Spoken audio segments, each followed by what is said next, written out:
নির্বাচনের দিন নির্বাচন কেন্দ্র পাহারা দেবেন এই বাচ্চা ছেলেগুলো কবে বুদ্ধি হবে ওদের? কতবার বাচ্চা কাছে বাপ হবেন? এই সমস্ত ছেলে মেয়েদের প্রতি দয়া করে একজন মানুষের বিরুদ্ধে উচ্চারণা করে নেতা হওয়া যায় না, বরং নিজে কি করবেন, কি করেছেন, কি করতে পারবেন সেটা বলেন। আমরা আমার নেতা তারেক রহমান সামনে কথা বলেন, আমার খুব আশ্চর্য লাগে। আপনারা আমার সঙ্গে কথা বলেন, আমার খুব আশ্চর্য লাগে। মনে হয় এই বাচ্চা ছেলেগুলো কবে বুদ্ধি হবে ওদের? বয়স তো হয়ে গেছে, বিয়ে শাদী করেছেন, কতবার বাচ্চা কাছে বাপ হবেন?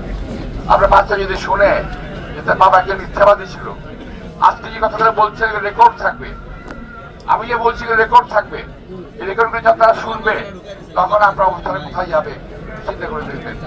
নিজের ভবিষ্যৎ প্রজন্মের দিকে লক্ষ্য রেখে বক্তব্য রাখেন, ভবিষ্যৎ প্রজন্মের দিকে লক্ষ্য করে কথা বলেন, ভবিষ্যৎ প্রজন্মের লক্ষ্য করে ভবিষ্যৎ প্রজন্মের দিকে লক্ষ্য করে নিজের ভবিষ্যতে গড়ে তোলেন।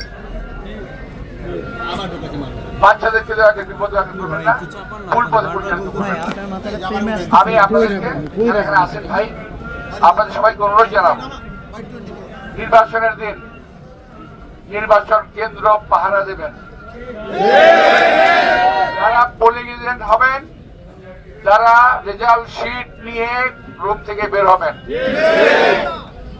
প্রিজাইডিং অফিসারের স্বাক্ষরিত রেজাল্ট শিট ছাড়া ওই এলাকা থেকে কোন প্রিজাইডিং অফিসার পোলিং অফিসার যারা বেরোতে না পারে, যদি বলে যে আমরা অবশ্যই গণনা করবো, বাক্স অফিসে নিয়ে যাবো, কোনদিন অ্যালাউ করবেন না এদের। কোনো ভয় পাওয়ার কোনো কারণ নাই। জনগণ আমাদের সঙ্গে আছে, জনগণ আমাদের পাশে আছে, জনগণ ভোটের অধিকার রক্ষায় সংগ্রাম করতে রাজি আছে, কিন্তু ভোটের অধিকার আমরা ছাড়বো না, এই কথাটা মাথায় রাখতে হবে। আমরা শুনছি ইলেকশন ইঞ্জিনিয়ারিং হবে, জানতে পারছি, এবং এই যে নব্য প্রার্থীদের কথাবার্তায় বুঝতে পারছি যে ইলেকশন ইঞ্জিনিয়ারিং হওয়ার চান্স রয়ে গেছে। আমার কাছে বিভিন্ন রকম ফোন আসতেছে, সেটা আমি এখন বলতে চাই না, আমি পরে অন্য কোনো মিটিংয়ে বলবো।